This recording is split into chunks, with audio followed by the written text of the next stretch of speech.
بسم الله الرحمن الرحيم. عن ابن عباس رضي الله تعالى عنهما وعنهم قال قال رسول الله صلى الله عليه وسلم: ما ظهر الغلول في قوم إلا ألقى الله في قلوبهم الرعب، ولا فشى الزنا في قوم إلا كثر فيهم الموت، ولا نقص قوم المكيال والميزان إلا قطع الله عنهم الرزق، ولا حكم قوم بغير حق إلا فشى فيهم الدم، ولا خطر قوم بالعهد إلا سلط الله عليهم العدو۔ حضرت ابن عباس رضی اللہ تعالیٰ عنہما فرماتے ہیں کہ نبی کریم صلی اللہ علیہ وسلم نے ارشاد فرمایا،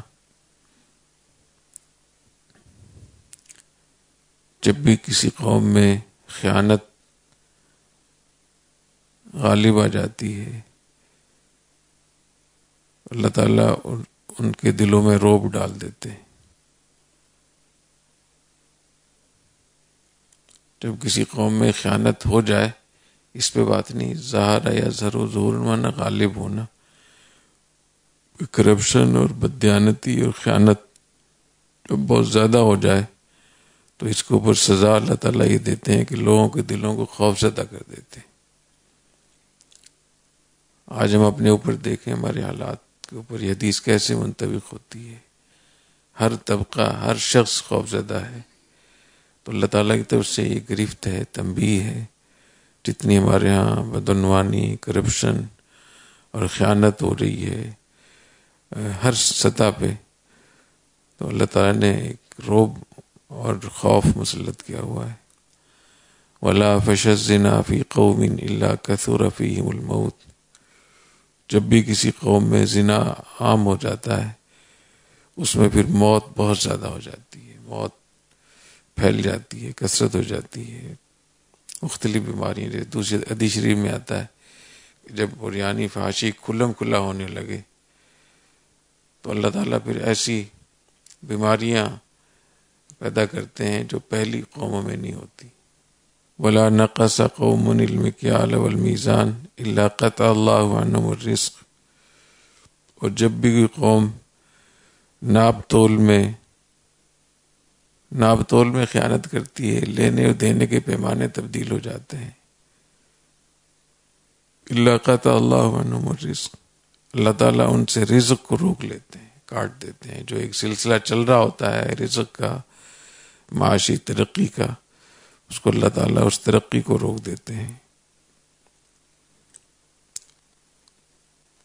وَلَا حَكَمَ قَوْمٌ بِغَيْرِ حَقٍّ إِلَّا فَشَى فِيهِمُ الدَّمَ۔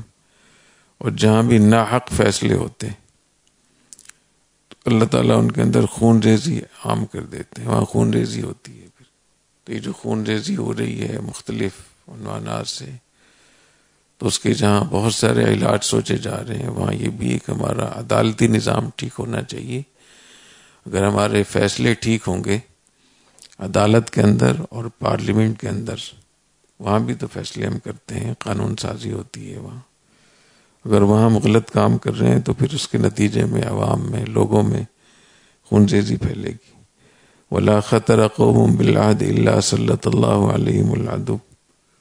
جب بھی کوئی قوم بدعہدی کرتی ہے، عہد شکنی کرتی ہے، اللہ تعالیٰ ان پہ دشمن کو مسلط کر دیتے ہیں۔ یہ جو 5 چیزیں ذکر فرمائی، اس میں ان حالات سے ہم ابھی گزر رہے ہیں، اور جس طریقے سے ہم سامنا کر رہے ہیں حالات کا، اور ہمارے سامنے بھی انتخابات، الیکشن آ رہے ہیں، اس میں ہمیں سوچ لینا چاہیے کہ ہمیں کیسے لوگ منتخب کرنے چاہیے، کیسے لوگ ڈھونڈنے چاہیے، اور ہمارے مسائل کیا ہیں، اور ان مسائل کا حل کیا ہے۔ تو ہمارے مسائل ہے بدعہدی، ناحق فیصلے، اور یعنی فحاشی کی کثرت، اور خیانت اور کرپشن اور بدعنوانی اور بدعہدی،